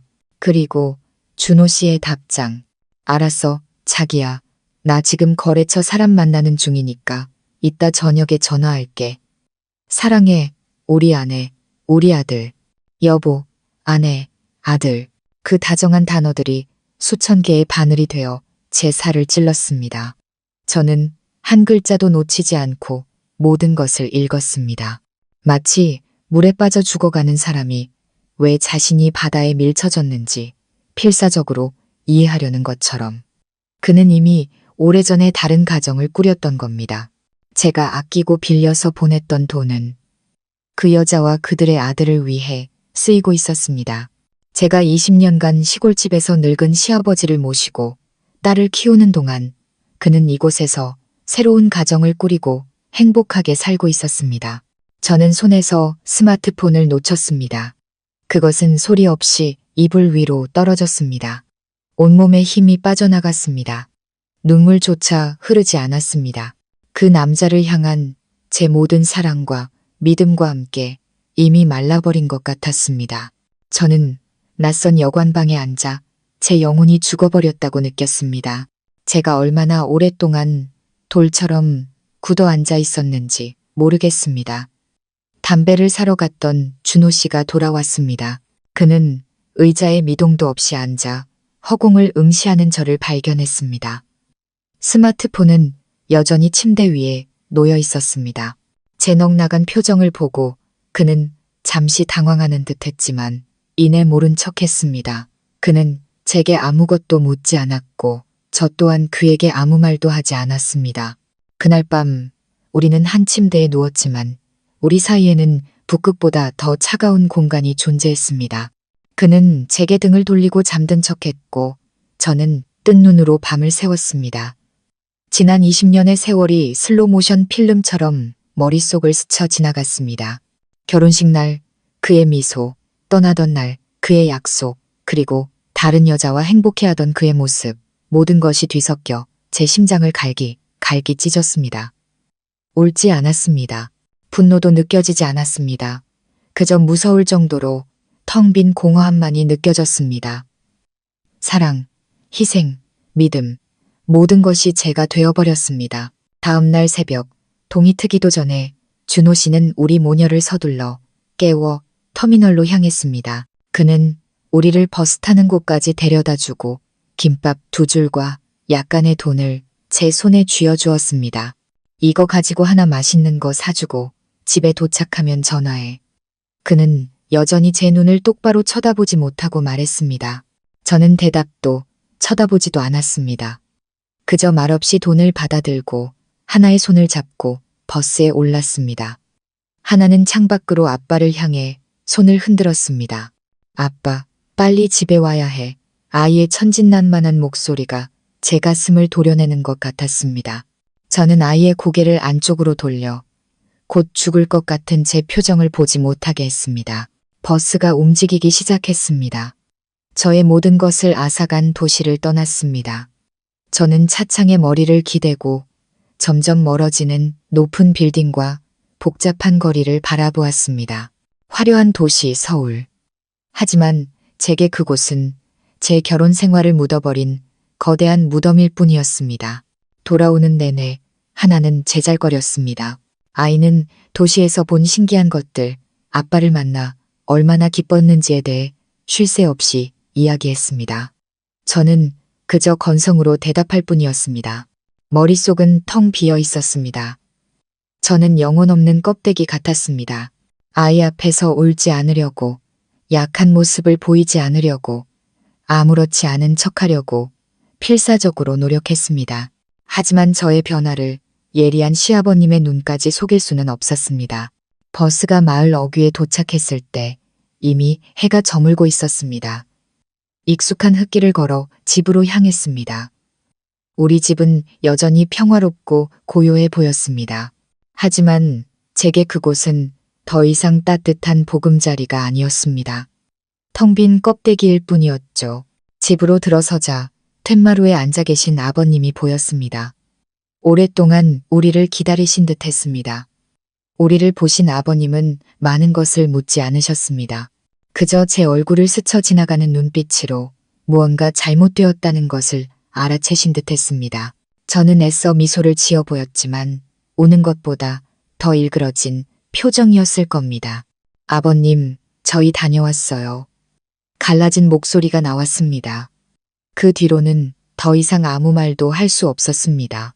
저는 말없이 집으로 들어가 기계처럼 청소를 하고 저녁을 준비했습니다. 아무 감정 없이 무의식적으로 움직였습니다. 그날 저녁 식사는 무거운 침묵 속에서 이루어졌습니다. 하나만이 천진난만하게 여행 이야기를 늘어놓았고 저와 아버님은 각자 다른 생각에 잠겨 있었습니다. 아버님은 제게 아무것도 캐묻지 않으셨습니다. 그저 걱정과 연민이 가득한 눈으로 저를 조용히 지켜보실 뿐이었습니다. 아버님은 알고 계셨습니다. 제가 긴 여행의 피로뿐만 아니라 산산조각 난 마음을 가지고 돌아왔다는 것을. 서울에서 돌아온 후 이틀 동안 저는 몽유병 환자처럼 지냈습니다. 낮에는 기계처럼 집안일을 했습니다. 시아버님을 돌보고 밥을 하고 청소를 했죠. 딸 앞에서는 아무렇지 않은 척 웃고 이야기하려 애썼습니다. 하지만 밤이 되어 아이가 잠들면 저는 홀로 어둠 속에 앉아 제 마음을 갉아먹는 고통과 마주해야 했습니다. 준호 씨의 배신은 유령처럼 잠자는 동안에도 저를 괴롭혔습니다. 눈물은 이미 말라버린 듯 더 이상 흐르지 않았고 가슴 속에는 그저 묵직한 통증과 끝없는 공허함만이 남았습니다. 시아버님은 모든 것을 알고 계셨습니다. 제게 무슨 일이 있었는지 묻지는 않으셨지만 저를 향한 관심은 더욱 세심해졌습니다. 아버님은 종종 말없이 저를 바라보셨고 그 눈빛에는 걱정과 안쓰러움이 가득했습니다. 제가 억지로 버티고 있다는 것을 아시고 스스로 정리할 시간을 주셨습니다. 그러던 어느 날 밤 모두가 잠든 후 저는 홀로 툇마루에 앉아 있었습니다. 하늘에는 달도 별도 없이 제 마음처럼 칠흑 같은 어둠만이 깔려 있었습니다. 서늘한 밤바람이 불어와 제 앙상한 어깨를 감쌌습니다. 그때 시멘트 바닥 위로 휠체어 바퀴 구르는 소리가 들렸습니다. 돌아보니 어느새 아버님이 휠체어를 끌고 툇마루로 나와 계셨습니다. 아버님은 제 곁에 멈춰 서셨습니다. 밤이 깊어 춥다. 왜 아직 여기 앉아 있느냐. 아버님의 나직하고 따뜻한 목소리가 밤의 정적을 깼습니다. 저는 대답 없이 고개만 숙인 채 깍지 낀 제 손만 내려다보았습니다. 아버님도 더는 묻지 않으시고 제 옆에 조용히 앉아 계셨습니다. 아버님의 침묵은 답답하지 않았습니다. 오히려 따뜻한 위로처럼 느껴졌습니다. 한참 후에야 아버님이 입을 여셨습니다. 제게 상처를 줄까봐 두려워하는 듯 아주 조심스러운 목소리였습니다. 무슨 일이든 애비에게 털어놓아라. 혼자 끙끙 앓다가 병난다. 아버님의 그 한마디는 예전처럼 다시 한번 제 마음의 가장 약한 부분을 건드렸습니다. 며칠간 애써 쌓아 올렸던 강인함의 벽이 순식간에 무너져 내렸습니다. 더 이상 참을 수 없었습니다. 저는 고개를 들어 아버님을 바라보았습니다. 말라버린 줄 알았던 눈물이 비 오듯 쏟아져 내렸습니다. 아버님, 저는 소리 없이 흐느꼈습니다. 아버님은 앙상한 손을 뻗어 제 어깨를 가볍게 토닥이셨습니다. 그래, 애비 여기 있다. 말해보거라. 그리고 마치 둑이 터진 것처럼 저는 아버님께 모든 것을 털어놓았습니다. 서울에서의 일, 준호 씨의 거짓말과 회피, 그리고 스마트폰에서 보았던 모든 것들, 그 여자와 아이, 그들의 행복한 가족 사진에 대해 이야기했습니다. 저는 눈물 속에서 끊어지는 목소리로 모든 것을 쏟아냈습니다. 한마디 한마디 뱉어낼 때마다 피 흘리는 제 상처를 제 손으로 다시 헤집는 것 같았습니다. 지난 수년간 억눌러왔던 모든 고통과 서러움, 분노를 남김없이 토해냈습니다. 저는 더 이상 강인한 며느리가 아니었습니다. 그저 남편에게 배신당하고 시아버지 앞에서 무너져 내린 가여운 한 여자일 뿐이었습니다. 제 이야기를 다 들으신 아버님은 아무 말씀이 없으셨습니다. 그저 깊고 무거운 한숨을 내쉬실 뿐이었습니다. 어둠 속에서도 저는 아버님의 눈가가 붉게 물든 것을 볼 수 있었습니다. 아버님은 놀라지 않으셨습니다. 그저 끝없는 슬픔과 씁쓸함만이 느껴졌습니다. 아버님은 떨리는 제 손을 꽉 잡아주셨습니다. 가엾은것다. 이 애비가 너에게 죄를 지었다. 못난 아들놈을 제대로 가르치지 못했으니. 아버님의 말씀에 저는 더 큰 소리로 울었습니다. 그 순간 저는 더 이상 외롭지 않았습니다. 제 아픔을 함께 나누고 슬퍼해 줄 사람이 곁에 있었습니다. 눈물이 마를 때까지 울고 나자 저는 조금씩 평정을 되찾았습니다. 고통은 여전히 가슴 속에서 날카롭게 저려왔지만 모든 것을 털어놓으니 마음이 한결 가벼워졌습니다. 저는 아버님 곁에 앉아 둘이 함께 칠흑 같은 어둠을 바라보았습니다. 한참 후에 아버님이 입을 여셨습니다. 그의 목소리는 깊은 슬픔에 잠겨 있었습니다. 사실 나는 오래전부터 짐작하고 있었다. 저는 깜짝 놀라 아버님을 돌아보았습니다. 네? 어떻게? 아버님은 미안함 가득한 눈으로 저를 바라보셨습니다. 내가 이렇게 누워만 지내지 눈뜬 장님은 아니다. 나는 그놈의 변해가는 모습을 보았고 전화 통화 속 거짓말을 들었다. 진정으로 가족을 사랑하는 남자라면 제 처자식을 시골집에서 저렇게 고생하게 내버려 두지 않는 법이다. 의심은 했지만 물증이 없었고 무엇보다 너를 더 아프게 하고 싶지 않았다. 아버님의 말씀을 듣고서야 모든 것을 이해할 수 있었습니다. 아버님은 이미 알고 계셨던 겁니다. 그동안 조용히 모든 것을 지켜보며 저를 걱정하고 계셨던 겁니다. 아버님의 사랑은 너무나도 크고 깊었습니다. 제가 너무 어리석었어요. 그 사람을 너무 믿었어요. 저는 제 자신을 탓했습니다. 내 탓이 아니다. 아버님이 제 말을 막으셨습니다. 잘못은 내 그 못돼 먹은 아들놈에게 있다. 너는 아내로서 며느리로서 할 수 있는 모든 것을 다 했다. 너는 아무 잘못이 없다. 아버님은 잠시 말을 멈추고 무언가 아주 중요한 말을 하려는 듯 깊은 숨을 내쉬었습니다. 그는 제 눈을 똑바로 바라보았습니다. 그의 눈빛은 더 이상 슬프지 않았습니다. 대신 이상하리만치 단호하고 밝게 빛나고 있었습니다. 민서야, 몇 년 전에 내가 너한테 금융앱 쓰는 법 좀 알려달라고 했던 거 기억하느냐? 저는 무슨 말씀을 하시려는지 몰라 고개를 끄덕였습니다. 내가 너에게 거짓말을 했다. 그저 재미로 알아본 것이 아니야. 아버님의 목소리가 진지해졌습니다.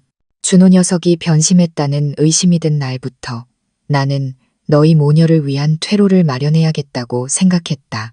내 못난 아들 때문에 내 인생 전부가 망가지게 내버려 둘 수는 없었다. 아버님은 지난 몇 년간 숨겨왔던 비밀을 털어놓으셨습니다. 오래전 사고, 보상금과 평생 모은 연금, 퇴직금을 은행에 그대로 두지 않으셨다고 했습니다. 금융 전문가인 오랜 친구의 도움을 받아 그 돈으로 조용히 투자를 시작하셨던 겁니다. 매일 책을 읽고 시장을 연구하고 특유의 명석한 두뇌와 신중함으로 그 돈을 불려오셨습니다. 나는 내가 살 날이 얼마 남지 않았다는 것을 안다. 그래서 시간과 싸워야만 했다. 그리고 지금 그 돈이 원금과 이자를 합쳐 10억 원이 되었다. 10억. 병상에서 제게 말씀하셨던 그 숫자가 다시 한번 울려 퍼졌습니다. 하지만 이번에는 막연하지 않았습니다. 너무나도 선명하고 무겁게 다가왔습니다. 저는 그 자리에 얼어붙어 제가 들은 말을 믿을 수가 없었습니다. 아버님, 목이 메어 말이 나오지 않았습니다. 그 돈은 내 돈이 아니다. 아버님은 단호하게 말씀하셨습니다. 그건 내 돈이다. 이 가문을 위해 네가 바친 20년 청춘에 대한 보상이다. 너희 모녀가 새 인생을 시작할 미천이란 말이다. 내가 병원에서 너에게 줬던 그 통장 10억 원이 전부 그 안에 들어있다. 아버님은 제 손을 꽉 잡으셨습니다. 그의 목소리는 간절하면서도 강철처럼 단단했습니다. 그리고 내 유언을 잊지 마라. 절대로 준호 녀석에게는 이 돈에 대해 말해서는 안 된다. 그놈은 내 희생으로 만들어진 돈을 단 한 푼도 가질 자격이 없다. 그 돈으로 너와 하나의 미래를 준비해라. 이곳을 떠나 새로운 곳에서 살아. 우리 하나 공부도 시키고 싶은 만큼 시키고 너는 아주 멋지고 행복한 삶을 살아야 한다. 알겠느냐? 저는 시아버님을 바라보며 다시 눈물을 흘렸습니다. 하지만 이번 눈물은 고통의 눈물이 아니었습니다. 끝없는 감동과 감사의 눈물이었습니다. 휠체어에 몸은 갇혀 있었지만 아버님의 지혜와 사랑은 모든 한계를 뛰어넘었습니다. 아버님은 제게 단순히 돈을 주신 것이 아니었습니다. 제게 새로운 삶의 길을, 자유를, 그리고 모든 것을 다시 시작할 용기를 주셨습니다. 모든 비밀이 밝혀진 그 운명적인 밤 이후 저는 다시 태어난 것 같았습니다. 배신감의 상처는 여전히 남아 있었지만 더 이상 저를 무너뜨릴 수는 없었습니다. 대신 위대한 시아버지를 향한 무한한 감사와 굳은 결심이 그 자리를 채웠습니다. 하지만 마지막 짐을 내려놓고 우리 모녀의 미래를 위한 모든 준비를 마치신 후 시아버님의 건강은 급격히 나빠지기 시작했습니다.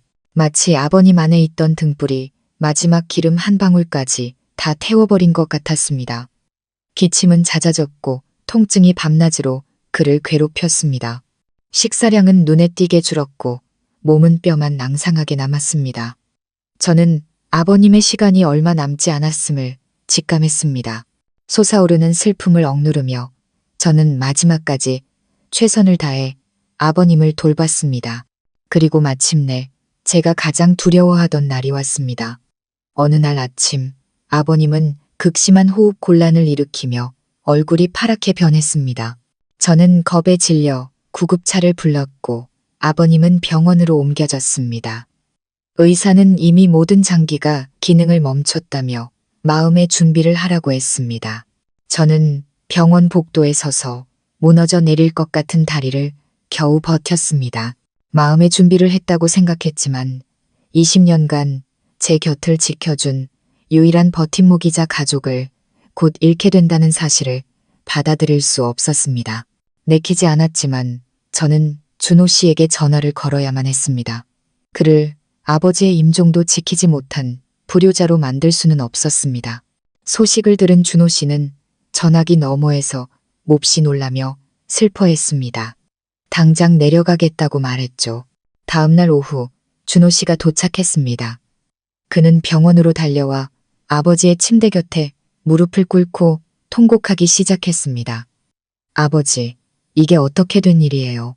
제가 왔어요. 아버지, 저를 두고 가시면 안 돼요. 그는 너무나도 완벽하게 효심 깊은 아들을 연기했습니다. 아버지의 손을 잡고 타지에서 얼마나 고생했는지 그 모든 것이 아버님과 가족을 위한 것이었다고 울부짖었습니다. 곁에서 더 모시지 못한 것을 후회한다며 가슴을 쳤습니다. 병문안을 온 이웃들은 그의 효심에 감동했습니다. 그 눈물 뒤에 숨겨진 역겨운 위선을 아는 것은 저와 아버님뿐이었습니다. 아버님은 그때 이미 위독하셨지만 정신만은 이상할 정도로 또렷하셨습니다. 아버님은 침대에 누워 연극을 하고 있는 하나뿐인 아들을 조용히 바라보셨습니다.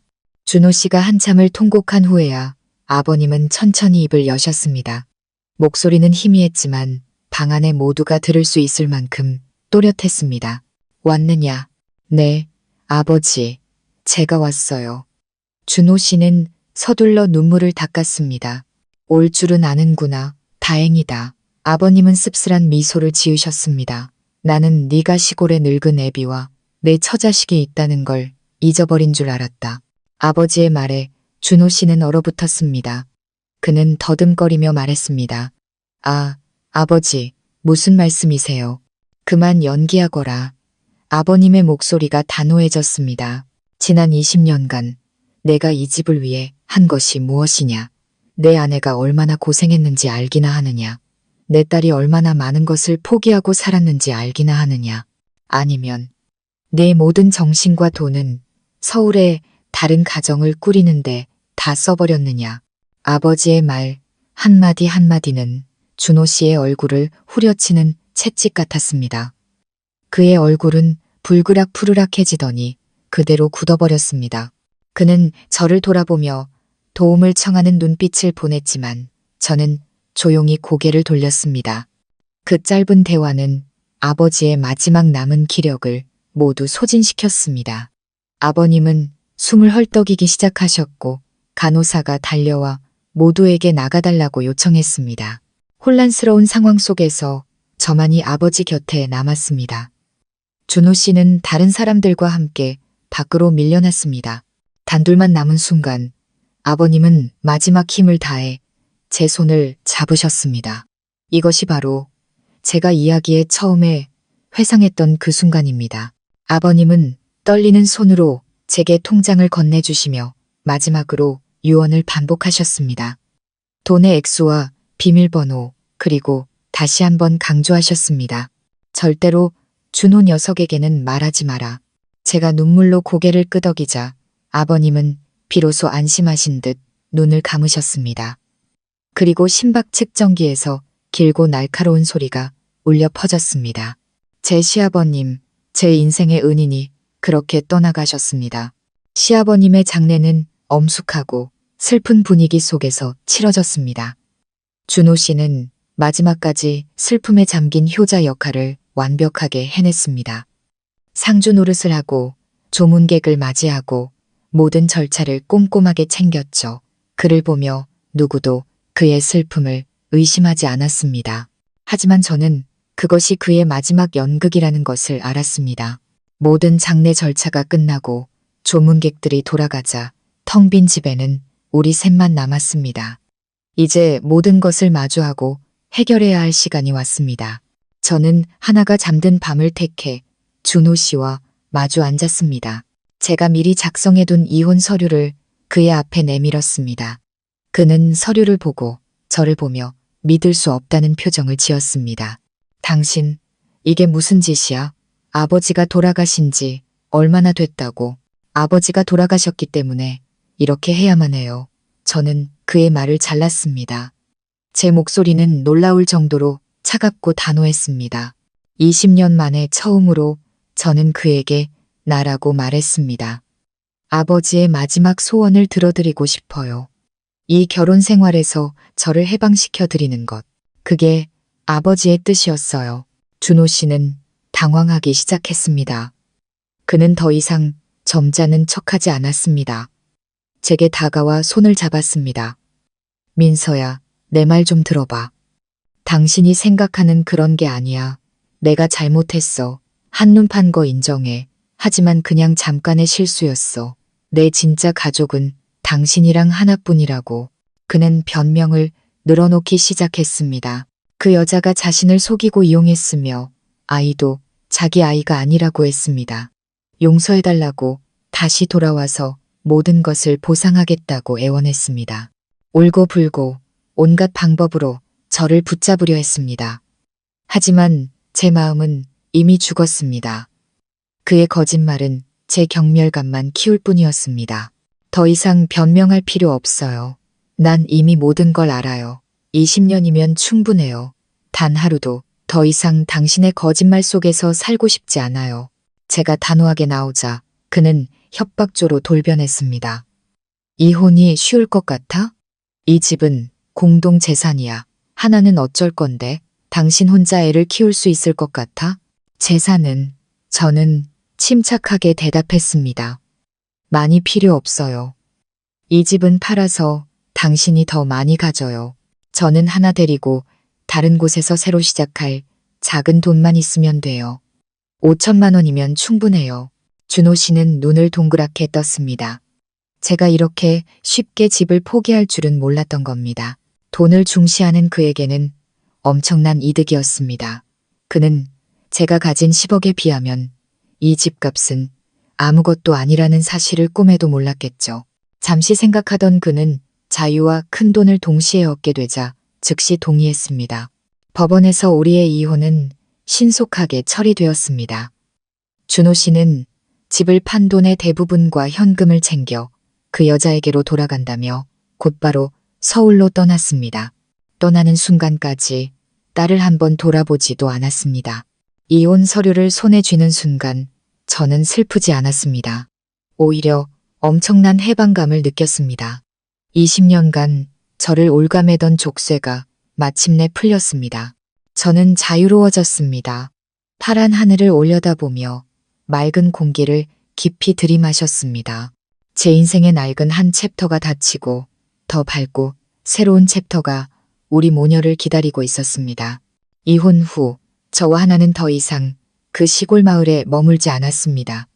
그곳에는 너무나 많은 슬픈 기억이 담겨 있었습니다. 아무도 우리를 모르는 낯선 곳에서 완전히 새롭게 시작하고 싶었습니다. 며칠 밤을 고민한 끝에 저는 서울을 선택했습니다. 대한민국의 수도이자 심장인 그곳은 딸 아이에게 더 많은 교육과 성장의 기회를 줄 수 있을 것이고 우리 모녀의 과거를 숨겨줄 만큼 충분히 큰 곳이었습니다. 짐은 많지 않았습니다. 시아버님의 사진과 하나의 낡은 장난감 몇 개가 전부였습니다. 시아버님의 위패는 마을 근처의 큰 절에 모셨습니다. 20년 넘게 살아온 정든 마을을 떠나는 길, 마음 한구석이 시큰했지만 그 슬픔은 곧 새로운 미래에 대한 희망으로 바뀌었습니다. 기차는 우리 모녀를 서울로 데려왔습니다. 처음 발을 디딘 거대하고 번화한 도시에 우리는 압도당했습니다. 하지만 예전 서울에서 느꼈던 외로움과 두려움과는 달랐습니다. 이번에는 제 마음속에 자신감과 단단함이 있었습니다. 더 이상 누구에게도 의지할 필요가 없었기 때문입니다. 저는 제 힘으로 우리 모녀의 미래를 책임질 능력이 있었습니다. 시아버님이 남겨주신 거대한 유산으로 제가 가장 먼저 한 일은 집을 사는 것이었습니다. 너무 화려하거나 시끄러운 곳은 피했습니다. 공원과 좋은 학교가 가까운 조용한 동네의 아담한 아파트를 골랐습니다. 크지는 않았지만 햇살이 잘 들고 아늑한 집이었습니다. 집 열쇠를 받던 날, 저와 하나는 서로를 부둥켜 안고 울었습니다. 행복의 눈물이었습니다. 태어나서 처음으로 우리만의 공간이 생긴 것입니다. 다음은 딸의 학업이었습니다. 저는 하나가 곧 있을 대학 입시를 잘 준비할 수 있도록 서울에서 가장 유명한 입시 학원에 등록시켰습니다. 새로운 환경과 친구들 때문에 처음에는 낯설어 했지만 똑똑하고 사교적인 아이는 금세 적응했습니다. 매일 즐겁게 공부하고 희망에 찬 눈으로 미래를 이야기하는 딸을 보며 제 결정이 옳았다는 것을 알 수 있었습니다. 저 또한 그 돈에만 의지해서 살고 싶지는 않았습니다. 제 손으로 제 일을 일구고 딸에게 자랑스러운 엄마가 되고 싶었습니다. 38살의 나이에 저는 다시 공부를 시작하기로 결심했습니다. 지식을 갖고 스스로 일어서야 한다는 시아버님의 조언을 떠올렸습니다. 저는 낮에는 회계 수업을, 밤에는 컴퓨터 활용 수업을 들었습니다. 20년 만에 다시 책을 펴는 것은 쉽지 않았습니다. 좌절감을 느낄 때도 있었습니다. 하지만 병상에 누워서도 배움을 멈추지 않으셨던 시아버님의 모습과 학원에서 열심히 공부하는 딸의 모습을 떠올리면 힘이 솟았습니다. 저는 미친 듯이 공부에 매달렸습니다. 제 삶은 바빴지만 너무나도 의미 있었습니다. 더 이상 과거를 생각하며 슬퍼할 시간이 없었습니다. 제 모든 정신은 눈앞에 활짝 열린 밝은 미래를 향해 있었습니다. 주말 저녁, 서울에는 보슬비가 내리고 있었습니다. 저는 책상에 앉아 따뜻한 노란 불빛 아래 회계학 책을 펼쳐놓고 있었습니다. 거실에서는 딸 아이가 소파에 앉아 헤드폰을 끼고 노트북으로 온라인 강의에 집중하고 있었습니다. 우리의 새 집은 너무나도 평화롭고 고요했습니다. 가끔 창문을 두드리는 빗소리가 부드러운 배경 음악처럼 들렸습니다. 저는 펜을 놓고 의자에 등을 기댄 채 딸을 바라보았습니다. 아이는 정말 많이 컸습니다. 더 이상 시골 소녀의 수줍음은 찾아볼 수 없었고 자신감 넘치고 활기찬 도시 소녀의 모습이었습니다. 아이는 자신의 꿈과 미래를 향해 열정적으로 나아가고 있었습니다. 딸을 보자 제 마음은 행복과 자랑스러움으로 가득 찼습니다. 저는 저도 모르게 책상 위에 놓인 작은 사진 액자에 손을 뻗었습니다. 시아버님이 사고를 당하시기 직전에 찍은 유일하게 선명한 사진이었습니다. 사진 속 아버님은 작업복을 입고 강인하지만 인자한 얼굴로 따뜻하게 웃고 계셨습니다. 저는 사진 속 아버님의 총명하고 사랑 가득한 눈을 바라보았습니다. 마음속에서 끝없는 감사가 솟아올랐습니다. 만약 아버님이 아니었다면 우리 모녀의 삶은 지금 어떻게 되었을까요? 아마 저는 여전히 배신감과 가난의 늪에서 허우적거리며 고개조차 들지 못하는 순종적인 여자로 살고 있었을 겁니다. 바로 아버님께서 당신의 지혜와 사랑 그리고 묵묵한 희생으로 우리 모녀에게 새로운 길을 열어주신 것입니다. 10억 원은 거대한 재산이지만 저는 그것이 아버님이 남기신 가장 귀한 유산이 아니라는 것을 압니다. 가장 위대한 유산은 강인함과 역경을 이겨내는 의지, 그리고 자기 삶의 주인이 되어야 한다는 교훈 그 자체였습니다. 아버님은 제게 돈뿐만 아니라 모든 것을 다시 시작할 용기와 제가 꿈꿔왔던 삶을 살 기회를 주셨습니다. 저는 자리에서 일어나 창가로 다가갔습니다. 밤의 도시를 수놓은 반짝이는 불빛들을 바라보았습니다. 비는 그치고 맑고 서늘한 공기가 느껴졌습니다. 저는 깊은 숨을 들이마시며 온몸으로 퍼지는 자유와 평화를 느꼈습니다. 고통스러운 과거는 이제 지나갔습니다.